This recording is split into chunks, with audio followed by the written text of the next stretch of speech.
Ya, baik. Assalamualaikum warahmatullahi wabarakatuh. Selamat pagi semua. Kita masuk ke latihan soal keseimbangan kelarutan. Dalam keseimbangan kelarutan ini, kemarin kita sudah bahas dari penentuan KSP, kemudian penentuan kelarutannya, kemudian dan juga dari eh, ion senama. Ya, kalau misalnya dia dilarutkan dalam garam yang dia punya kation atau anion yang sama dengan garam yang tidak larut tersebut.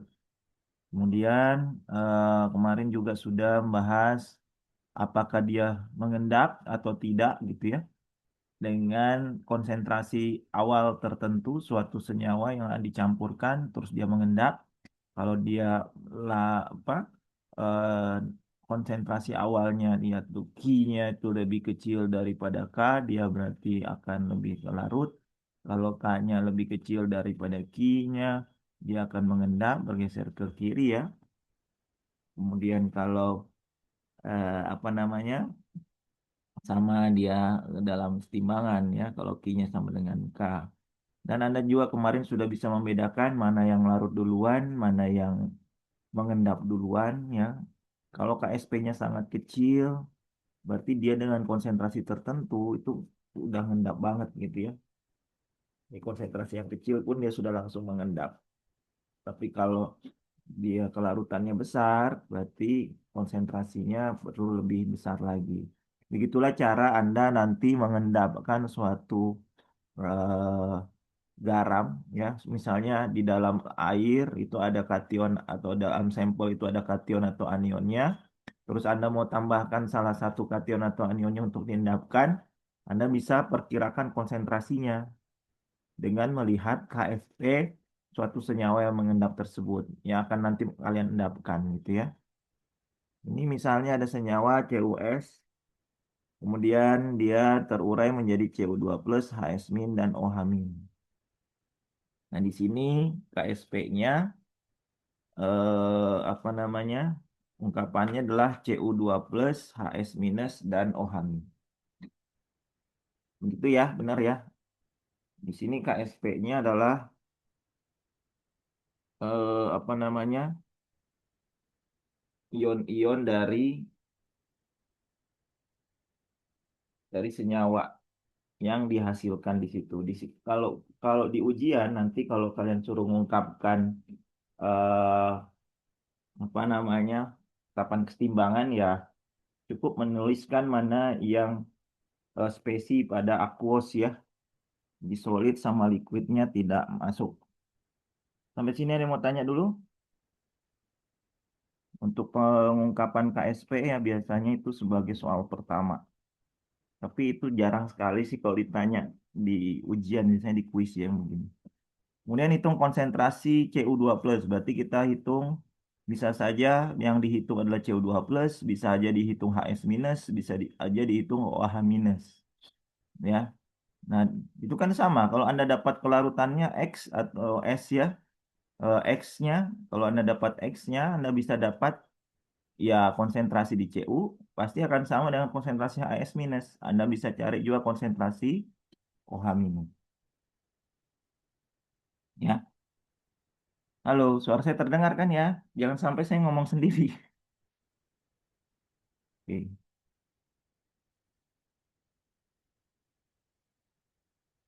Nah, Anda sudah pernah belajar kesetimbangan kimia terkait manipulasi. Pernah dengar nggak? Di Pak Ade dulu. Halo, pernah dengar manipulasi timbangan kimia yang kalau reaksinya dibalik itu jadi sepernya. Pernah nggak? Nah, Pak. Nah ya, ini kan ada ya pernah ya reaksinya dibalik. Jadi kalau ini reaksinya dibalik, kalau reaksinya yang ini dibalik, ini jadi seper KSP kan?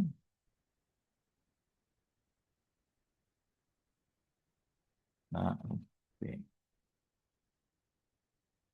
Jadi dia reaksinya seper KSP. Nah ini hati-hati untuk senyawa apa namanya, senyawa ini karena tidak diteruskan lagi reaksinya. Sebenarnya ada reaksi lagi kalau di dalam air itu. Kenapa? Karena ini ada anion dalam asam lemak. Kalau ada anion dalam asam lemak jadinya apa? HS minusnya ini bisa bereaksi lagi sama air. Oh, ini jelek ininya ya, peaknya. Ya, jadi yang pertama kalian sudah pernah melakukan manipulasi. Ya, kalau reaksinya dibalik seper KSP, kalau dikalikan dua berarti kuadrat gitu ya. Kalau ini dua CU gitu ya. Ini dua CU, ini dua. Kalau ini dua, ini dua. Nah, ini kan berarti seper KSP kuadrat kan ya, karena dikalikan dua semua, betul ya? Nah, sebenarnya kalau saya teruskan reaksi ini sebenarnya belum selesai karena ada HS minus. HS minus ini kalau dalam air kan dia menjadi senyawa asam, ya. Ini kan jadi basa konjugasi dari H2S kan. Halo. Ini kalau bereaksi sama air jadi apa? Halo. Yuk jadi apa? HS minus jadi tambah air. Jadi H2S kan ya.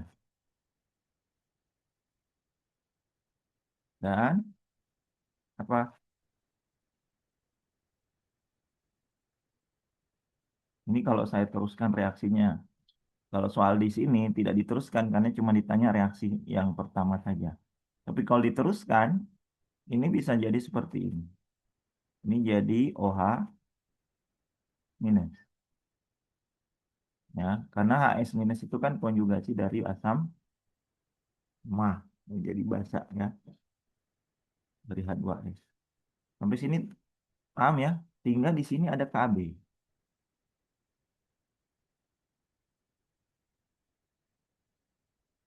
Nah, manipulasi kesetimbangan kemarin ada yang di mana kalau dia penjumlahan dari K-nya, dia akan mendapatkan suatu tetapan baru ya.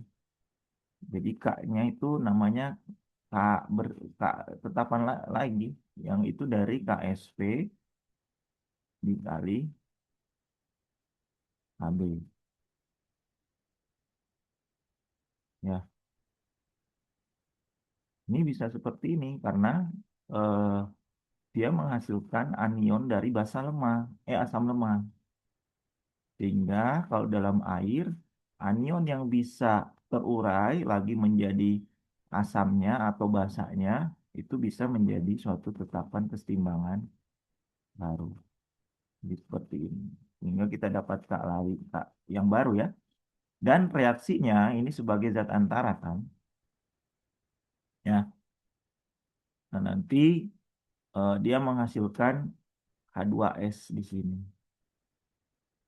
Ya, terus 2OH min, nah, terus 2H2O. Nah, COS-nya tetap ya. Jadi sebenarnya ini khusus untuk logam sulfida ya. Jadi oksida logam, sulfida logam ya. Jadi kalau ada logam yang tidak larut, dia memiliki sulfida, biasanya dia akan membentuk suatu tetapan baru dan reaksi totalnya bukan yang di atas, tapi reaksi totalnya jadi ini tetap C2, CuS ya, CuS, kemudian ditambah 2H2O. Jadi kan H2O nggak ngapa-ngapain ya, karena dia liquid dan COS juga tidak ngapa-ngapain. Nah ini jadi H2S ditambah 2OH ini. Nah reaksi sebenarnya seperti ini. Sehingga kalau ditanya KSP ya ini, kalau ditanya tetapan keseimbangannya secara total Harusnya seperti ini. Jadi H2S harusnya konsentrasi H2S dikali 2 OH min, oh CU-nya belum ya, dikali Cu2+. Nah, ini bukan KSP lagi namanya, tapi tetapan timbangan baru. Ini ada kan di manipulasi kesetimbangan kan ya? Halo, kan ada 3 ya manipulasinya. Kalau dia dibalik reaksinya, sepernya. Kalau dia dikalikan koefisiennya, pangkat dari nilai K-nya, ya. Kalau dia penjumlahan dari reaksi-reaksi, dia akan mendapat perkaliannya dari nilai tetapan kesetimbangan dari reaksi-reaksi tersebut, ya kan? Nah, karena dia adalah anion dari asam lemah, sehingga dia bisa bereaksi sama air menjadi H2S. Halo, paham sampai sini? Ini nanti saya akan jelaskan di Kamis depan, ya, karena kan ada juga soal begini. Tapi ini khusus untuk logam sulfida. Jadi yang mengandung sulfur. Karena sulfur itu kan semua mengendap kan ya. Kecuali dengan logam alkali dan alkali tanah. Golongan satu dan golongan 2 itu pasti semua larut. Kan golongan satu itu Na, Li, K, Rb, Cse. Yaitu kan kalau mau bereaksi dengan anion apapun dia akan larut. Ya, dan logam alkali tanah yang golongan 2 kecuali Ba. Yang hanya Ba saja kalau nggak salah. Kalau Mg itu kan dia larut apa ngendapnya Mg. MgOH 2 kali dan lain-lain. Ya, paham ya. Jadi eh, oksida sulfida, sorry, sulfida logam sulfida, logam dan ada sulfidanya, dia bisa menghasilkan tetapan keseimbangan baru seperti ini. Ada yang mau ditanya? Ini kalau diteruskan apa soalnya ya. Ini karena soalnya nggak menyinggung HS minus, ya cuman ungkapan saja ya. Nah, bisa lagi ditanya adalah pH. Kalau Anda sudah dapat kelarutan, baru di sini ada OH min, ya, berarti OH min ini adalah si larutannya kan. Nanti Anda dapat pOH ya, dari min log konsentrasi OH min, itu ya. Nanti Anda dapat pH.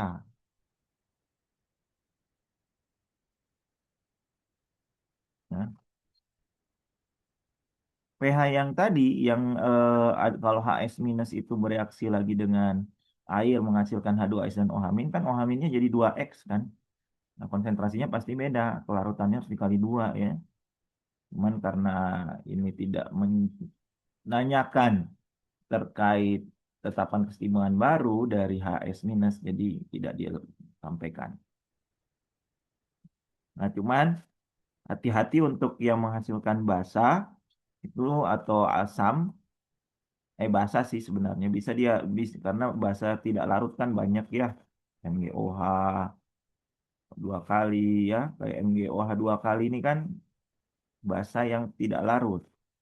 Rata-rata logam transisi juga basanya tidak larut ya. Yang larut itu NaOH, LiOH, KOH, yang golongan satu lah, sama golongan 2 Ba di biang Ba. Nah, kalau Mg, Ca itu semua ngendap. Nah, ini mengendap. Jadi kalau dia seperti ini, jadi kan dia jadinya Mg 2+ ya, dan 2 OH min.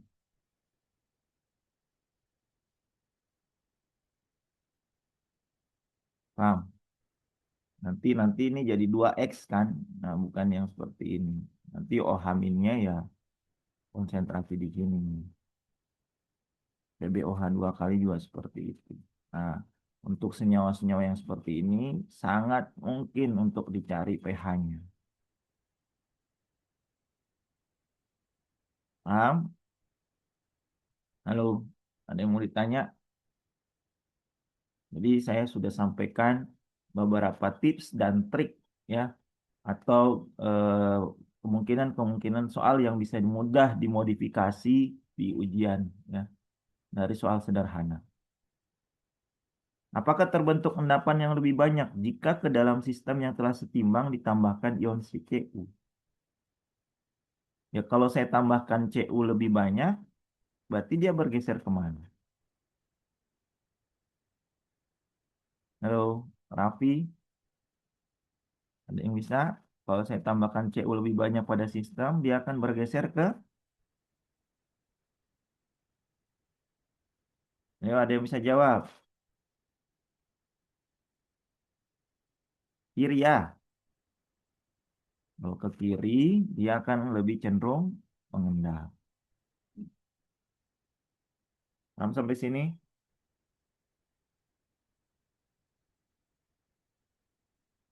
Loh.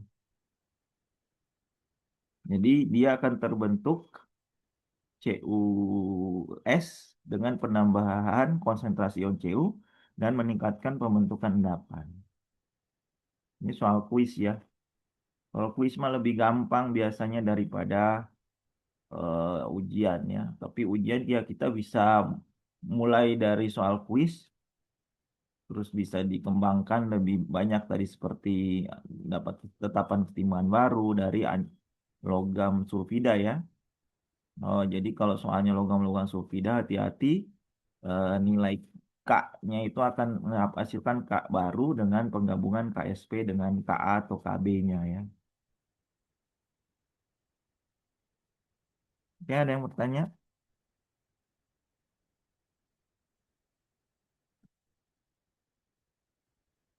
Untuk KSP ini, selanjutnya saya coba soal yang lain.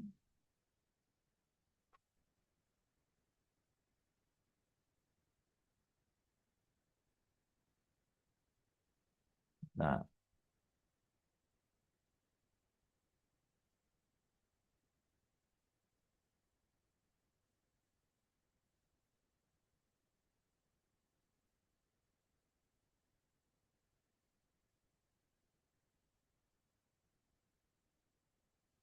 oke, coba soal yang lain ya.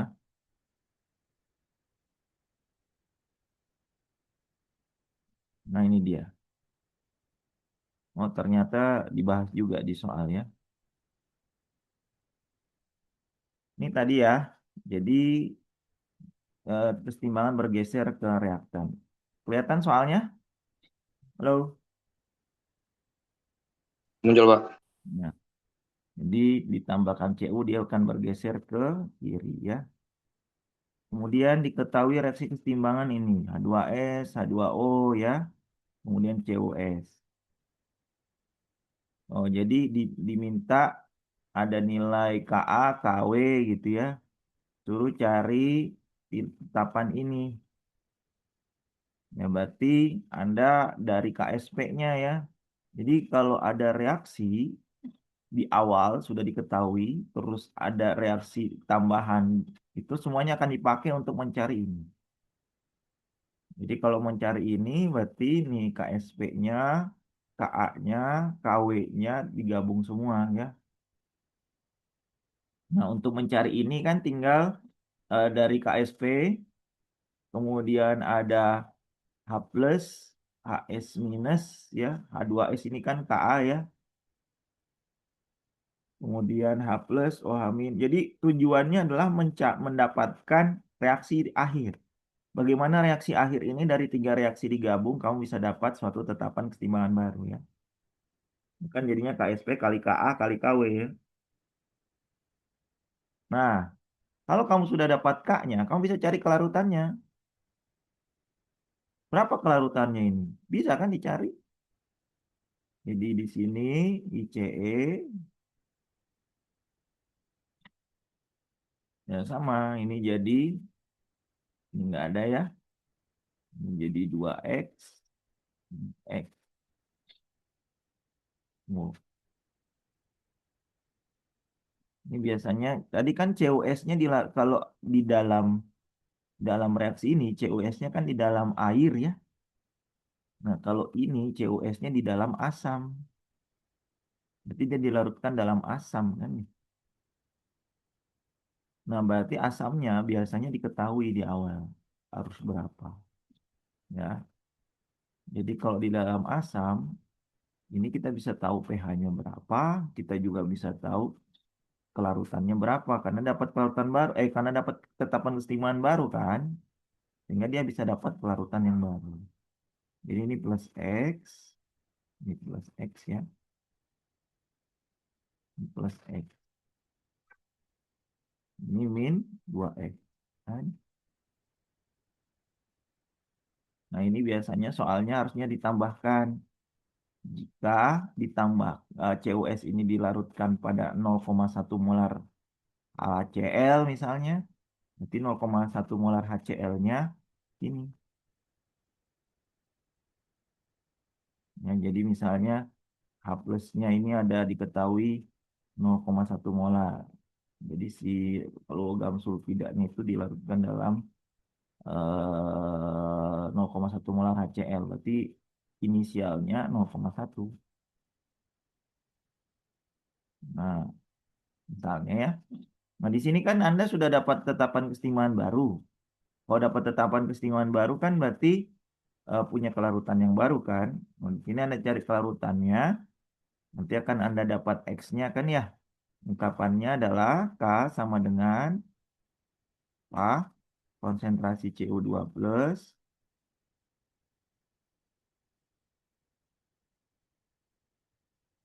terus kali konsentrasinya H2S terus cari kali konsentrasinya H plus kan. Oke, dibagi konsentrasinya H plus.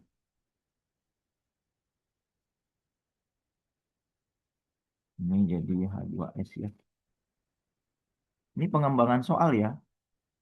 Saya kasih tips-tips pengembangan soal yang bisa dilakukan di ujian. Itu ya. Kita kalian bisa tahu oh ternyata bisa dikembangkan ke sini toh gitu ya.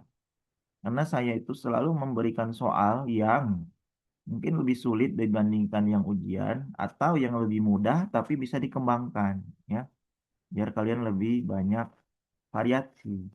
Karena kalau kalian cuma belajarnya H-1, kalian cuma tahu soal itu doang.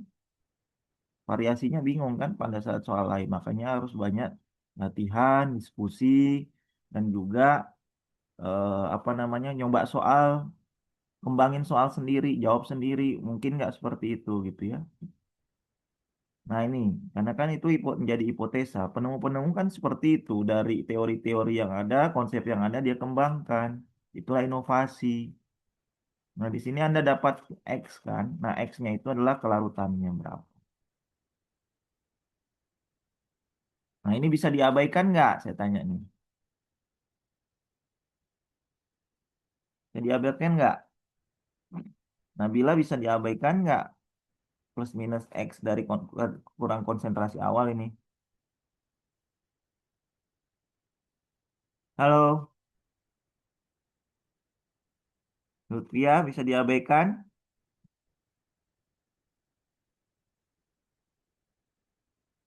Ayo, yang nyari, yang bisa jawab, bisa diabaikan nggak? Bisa ya, karena ini K dikali 400 kemarin ya, masih lebih kecil dari konsentrasi awal ya.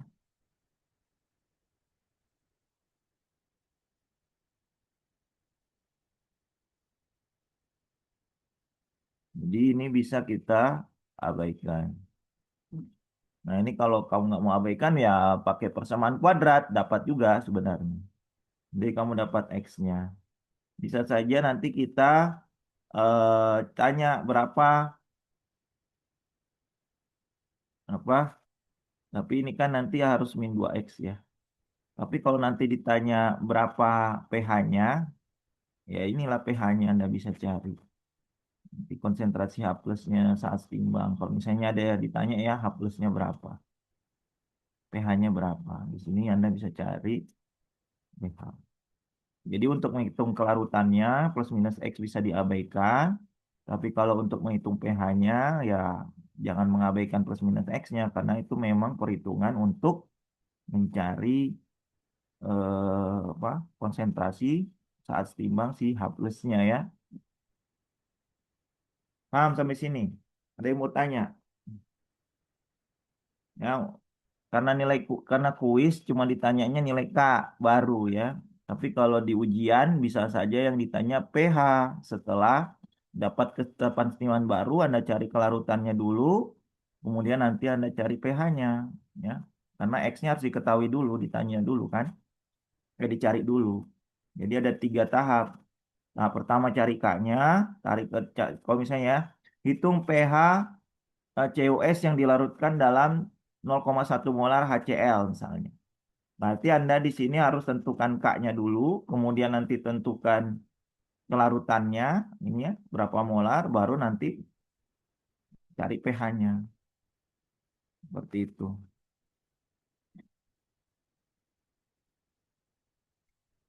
Oke, itu pengembangannya ya. Ada yang mau tanya nggak?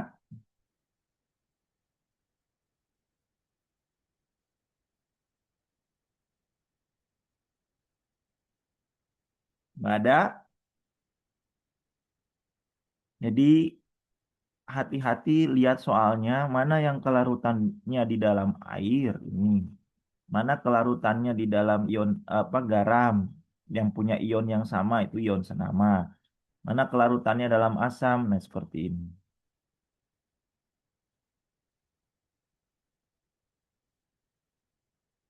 Ada yang mau tanya? Halo, suara saya masih terdengar kan? Karena yang saya sampaikan ini penting-penting semua untuk kuis dan ujian kalian. Nah, ya Rafif.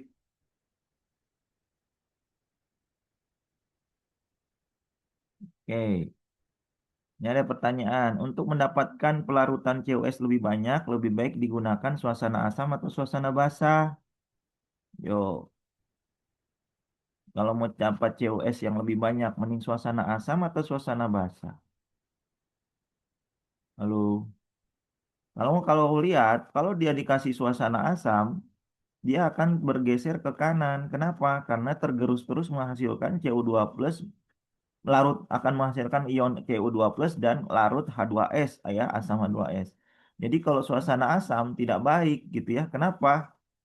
Ya karena dia COS-nya nggak jadi ngendap kan. Kan minta oh dimintanya pelarutan COS yang lebih banyak ya. Kalau COS-nya lebih banyak, larutnya ya dia harus suasana asam. Kalau suasana basah ya dia akan jadinya ngendap kan. Berarti kan kalau suasana basah OH-nya bertambah. Kalau ada OH-nya bertambah ya dia akan bergeser ke kiri juga ya. Jadi akan ke kiri sama. Jadi kalau mau melarutkan COS lebih banyak ya pakai suasana asam karena kesetimbangan bergeser ke kanan. Dia kan ke kanan karena ada asam kan dari reaksi di atas. Kalau kalau ditambahin basa dia akan bergeser ke COS, dia akan mengendap. Jadi semua bergantung reaksi yang akhir yang diminta, yang dihasilkan. Ya, oke, ada yang mau ditanya?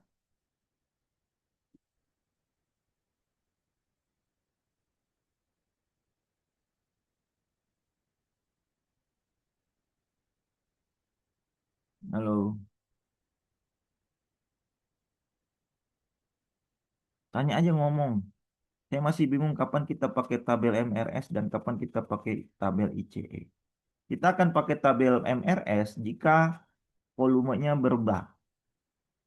Ya, kalau volumenya berubah, ya pakai molnya dulu karena ada mol sisa, ada mol habis. Ya, jadi kalau misalnya bukan volumenya juga berubah, ya kalau dia direaksikan suatu senyawa tertentu, ya misalnya asam tambah basa gitu ya, ya pasti molnya dulu diomongin, dilihat karena kan ada yang kepake habis, ada yang bersisa kan ya. Nah, ICE itu kalau sudah pakai molaritas saja, hanya molaritas saja, misalnya ini nih. Oh, ini bukan di sini ya. Kalau asam basa ya ini kalau KSP. Kalau KSP misalnya ditambahkan 0,1 molar. Udah. Berarti ini kan sudah omonginnya cuman si penambahan 0,1 molar kan. Tapi kalau misalnya ada senyawa asam, nah, ini KSP soalnya. Kalau KSP kan yang ngendap sudah nggak berlaku ya. Misalnya suatu ada asam ditambah basa, misalnya asam ditambah basa menjadi garam dan air kan, ya air. Nah kalau di sini ya, nah misalnya dia ada berapa molar, ada ini molar, ini awalnya 1 molar misalnya, kemudian di sini ada 100 mili, nah kemudian di sini ada 2 molar, ini ada 10 mili. Nah, biasanya di soal begitu ya. Nah kalau nggak diketahui mau apa, nggak diketahui volumenya, bisa aja dia soalnya 1 milimol ditambahkan 1 milimol. Atau diketahui ditambahkan 1 gram. Nah, itu berarti kan molnya berbeda. Nah, kalau ini ditambahkan ini, sama lah kalau stoikiometri kamu lakukan. Kalau stoikiometri kan biasanya ada 2 zat yang diketahui kuantitasnya kan. Harus ada mula-mula bereaksi sisa dulu. Ya. Nah, beda kalau misalnya dia langsung ICE. Kalau ICE itu misalnya ini. Misalnya ada asam lemah. Asam lemahnya misalnya 0,1 molar. Ya, udah berapa pH-nya? Ini nggak usah MRS, ini mah langsung dia karena dalam konsentrasi kan. Tapi biasanya kalau diketahui volumenya, diketahui masaknya, diketahui molnya, berarti harus MRS dulu rata-rata harus seperti itu. Ya, nanti kan di sini ada harus di sini kan volumenya akan berubah, volume total kan jadinya. Jadi nanti kamu lakukan mula-mula reaksi sisa, mana yang habis, mana yang bersisa di sini, ya. Saat nanti misalnya ini habis dan garamnya pasti ada ya berapa mol ya, ada berapa mol, ini ada berapa mol. Tentunya kan Anda dapat suatu konsentrasi baru karena molnya berbeda, molnya sudah beda hasil reaksi dari reaktan ya. Nah, nanti Anda dapat konsentrasi baru dari garamnya misalnya sama dengan nanti berapa mol dibagi volume total. Sama kayak yang KSP kemarin. Karena KSP kemarin kan dia ditambahkan suatu zat dalam suatu wadah. Volumenya berubah nggak? Nggak ditambah dalam wadah itu. Berubah kan? Kalau berubah kan berarti ada apa? Molaritas yang berbeda. Karena ICE itu saat digunakan adalah konsentrasi. Ya, MRS itu digunakan saat jumlahnya berbeda. Ya. Nah, ini baru masuk konsentrasi bisa masuk langsung ke ICE karena dia punya mol dan volume total, ya. Jadi itu kapan kita pakai MRS, kapan kita pakai ICE. Kalau kita pakai MRS jika ada suatu kuantitas berbeda yang direaksikan, ya, dan nggak bisa kita langsung pakai misalnya asam ditambah basa ini 1 molar, 2 molar, langsung pakai ICE 1 molar dan 2 molar, enggak. Karena volumenya beda. Karena saat penambahan di dalam wadah, ya A ditambah B, A punya 100 mili, si B punya 10 mili kan. Konsentrasinya pasti beda saat di dalam wadah. Ya, jadi saat di dalam wadah itu konsentrasinya pasti sudah berbeda. Bukan yang ditambahkan. Kalau yang ditambahkan awalnya sekian kan 100 mili dan 110 mili. Tapi kalau sudah di dalam totalnya 110 mili kan. Nah itu. Jadi sebelumnya harus di mula-mula bereaksi sisa dulu. Halo.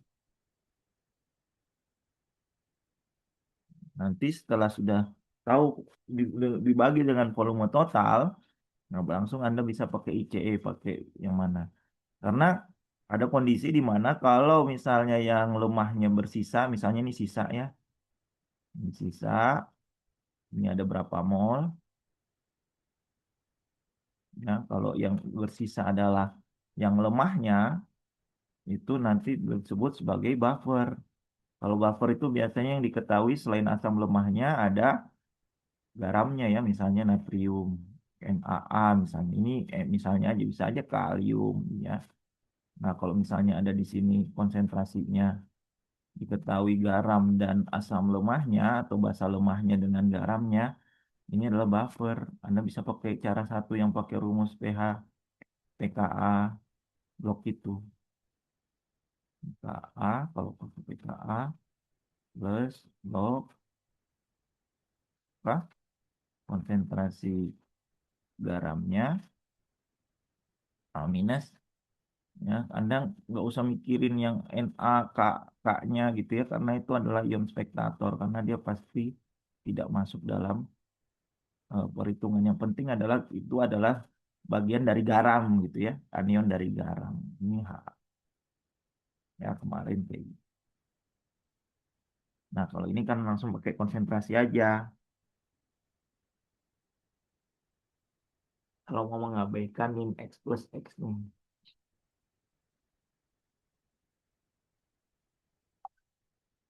Apakah itu didefinisikan sebagai Ka Kb pada kabel?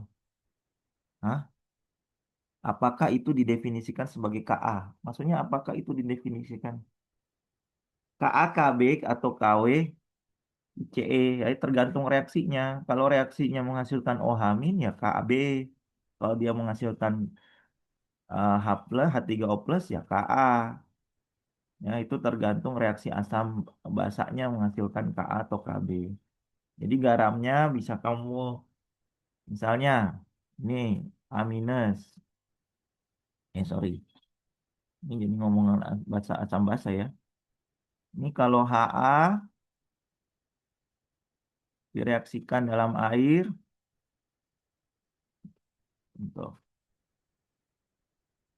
direaksikan dalam air tambah H2O menghasilkan. Nah, ini makanya datang dong kalau kuliah ya.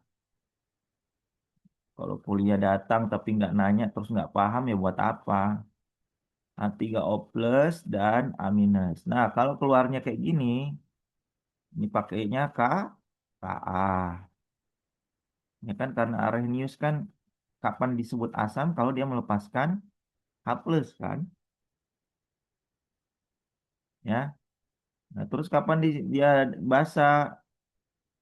Ya, kalau ini di awal dari garamnya, kalau garamnya apa tadi NaA ya, NaA kan si Na sama ini kan larut sempurna, ya kan? Na plus, ini yang saya tulis kelihatan ya,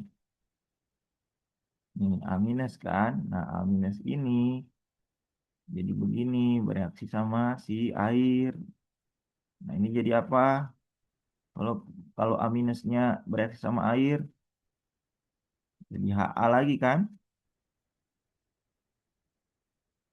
Ha ini jadi H jadi OH min kan haknya diambil. Jadi kemarin kan kalau haknya ngasih ke jadi donor proton kan dia jadi asam. Kalau dia nerima hak dia akseptor proton kan jadi basa. Seperti itu. Ini OH minus. Nah kalau ini keluarnya apa? KB ya. Nah, ini KB ya. Kalau tadi kamu reaksikan, dua reaksi tadi kamu gabungkan, itu jadi KW. Karena KA dikali KB kan? KB. Jadi kalau ada HA, tadi bereaksi sama air, di KW jadi tetapkan keseimbangan baru ya. Seperti itulah. Jadi susah. Mau tanya, dia ada HA, tambah H2O lagi. Ini kalau jadi H3O plus, dan nanti kan jadi air. Jadi 2H2O jadi H3O plus dan OH min. Jadinya kan K, KW ya. Nah, kan ini kemarin sudah saya buktikan kan. Ini kalau jadi reaksi baru, ini habis, ini habis, ini habis, ini habis. Jadi air lagi. Jadi ionisasi air kan. 2H2O menjadi H plus dan OH min. Seperti itu.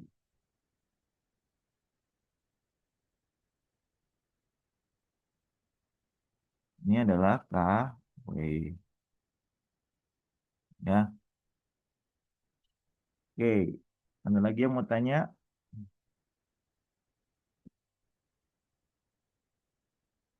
Ada? Saya lanjutkan sedikit ya. Saya cari soal lain.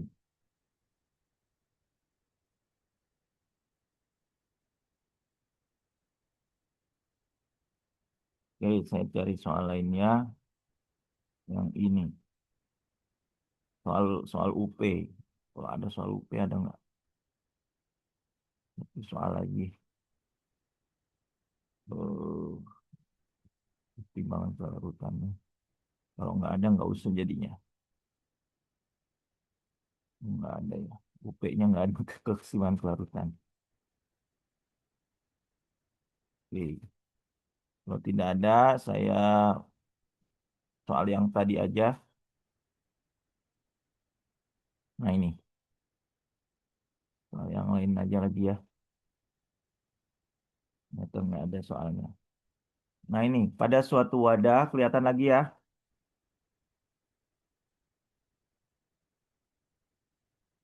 Ada I minus dan Cl minus. Masing-masing konsentrasinya 0,01 molar. Ditambahkan Ag plus.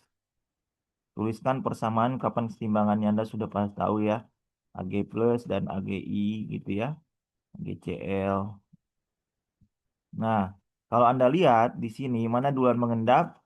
Duluan mengendap adalah Agi karena kelarutannya rendah dibandingkan si AgCl.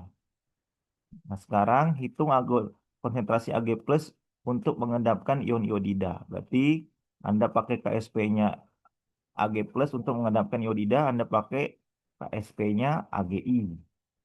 Agi, Anda bisa dapat Ag plus kan? Dengan I minusnya tadi sudah diketahui masing-masing dan Cl minnya adalah 0,01 molar. Di pertanyaan pertama, hitung Ag plus yang mengendapkan ion iodida. Berarti kalau Ag plusnya sekian, ini adalah baru si AgI-nya mengendap dengan I minusnya 0,01 molar. Jadi kalau Ag plusnya 8,5 kali 10 min 15, pasti AgI-nya akan mengendap. Nah sekarang, kalau misalnya kita mau tahu Ag plus yang baru bisa mengendapkan klorida, AgCl, berapa? Kita juga bisa tahu dengan KSP-nya AgCl, kita bisa menentukan konsentrasi Ag plusnya kan ya. Jadi kalian lihat di sini. Saat Ag plusnya 8,5 kali 10 min 15, AgI baru mengendap. Dan saat Ag plusnya 1,8 kali 10 min 8, AgCl baru mengendap. Jika I minus dan Cl minnya masing-masing 0,01 molar. Jadi di sini Anda bisa atur kapan AGI mengendap dengan konsentrasi I minus dan Cl minus dalam wadah itu 0,01 molar kan. Misalnya di sini ada I minus, di sini ada Cl minus, masing-masing 0,01 molar. 1 molar, kamu mau tambahkan Ag plus berapa kan? Nah, di sini kamu bisa pikirkan. Nah, jadi saat kamu tambahkan si siapa? Ag plusnya 8,5 kali suku kuat min 15, AgCl belum mengendap. Yang akan mengendap itu adalah si AgI kan ya. Jadi saat kamu perbesar konsentrasi Ag-nya menjadi 1,8 kali suku kuat min 8, baru ada dua endapan yang terjadi. AgCl dan AgI. Baru si AgCl-nya mengendap. Seperti itu. Nanti di dunia industri banyak sekali kamu akan lakukan begini. Bagaimana cara mengendapkan AgI aja? Nanti kamu atur konsentrasinya kan. Bagaimana saya mau mengendapkan AgCl dan AgI? Ya konsentrasinya harus di atas 8,5 kali cuma min 5. Misal, kalau dalam wadahnya ada I minus dan Cl min dengan konsentrasi sekian.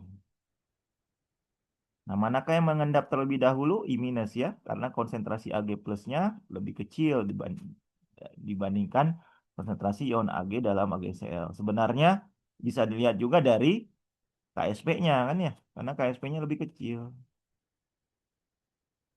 ya. Dan terakhir, ini cuman main-main ini ya, main-main apa, mana yang mengendap dulu, berapa ion yang harus ditambahkan. Karena di industri mainnya begini-begini deh. Anda pasti harus pahami, atur konsentrasinya biar dia bisa mengendap. Jadi misalnya ada ion I minus, Cl minus. Gimana biar Cl minusnya nggak mengendap? Ya, kamu pertahankan konsentrasinya 8,5 kali 10 min 15. Karena ini hanya AgI yang mengendap. Dan Cl-nya kamu bisa ambil kan? Seperti itu. Biar I minusnya misalnya sebagai pengotor bisa hilang, diendapkan kan. Nanti kamu bisa pisahkan. Nah, ini kalau misalnya hitung konsentrasi ion mengendap terlebih dahulu ketika ion kedua mulai mengendap. Maksudnya apa? Hitung konsentrasi ion mengendap terlebih dahulu. Ion yang mengendap terlebih dahulu apa? AgI kan? Nah, ketika ion kedua mulai mengendap. Ketika ion mulai mengendap adalah AgCl. Berarti Anda pakai KSP-nya AgI, tapi pakai si Ag plusnya si AgCl kan ya? Kan ketika kedua ion mulai mengendap, ion kedua ya, sehingga Anda akan mendapatkan I minus yaitu 4,722 kali 4 min 9 molar. Jadi artinya saat kau menggunakan si Ag plusnya dari AgCl itu sekian, ya, dengan KSP-nya AgI, nah si I minusnya itu dibutuhkannya segini, bukan 0,01. Jadi 0,01 ternyata udah besar juga. Jadi saat pakai konsentrasi yang bisa mengendapkan AgCl, I minusnya sekian yang akan dihasilkan. Berarti Anda bisa menentukan berapa I minus yang terpakai sebenarnya untuk bisa mengendapkan si AgI dengan konsentrasi Ag plus dari AgCl. Seperti itu. Nah, mungkin nanti hari Kamis saya akan jelaskan terkait ini. Ini namanya pengendapan selektif. Jadi kita mengendapkan suatu senyawa garam, kita mau pisahkan gitu ya, sama-sama mengendap kation atau anion tertentu dengan menggunakan konsentrasi tertentu ya, yang dari garam yang mengendap terlebih dahulu. Jadi kita bisa menggunakan si Ag plus pada ion kedua ya mulai mengendap, dan kita bisa tahu I minus yang dibutuhkan atau yang dihasilkan ketika AgCl mulai mengendap itu sekian. Jadi saat di dalam larutan itu I minusnya tersisa segini. Saat AgCl-nya mengendap. Kan AgI dulu mengendap ya. Seperti itu. Ya, nanti saya akan lebih banyak jelaskan ini. Ini adalah pengendapan selektif. Oke, dari saya cukup untuk hari ini. Eh, dan pelajari lagi nanti videonya saya akan berikan. untuk kalian pelajari di rumah dan didiskusikan bersama. Terima kasih semua. Selamat pagi. Assalamualaikum warahmatullahi wabarakatuh. Terima kasih, Pak. Salam, terima kasih Jangan banyak lupa absen Bapak. ya. Jangan Waalaikumsalam. lupa Terima kasih absen. banyak, Bapak. Jangan lupa absen di Six.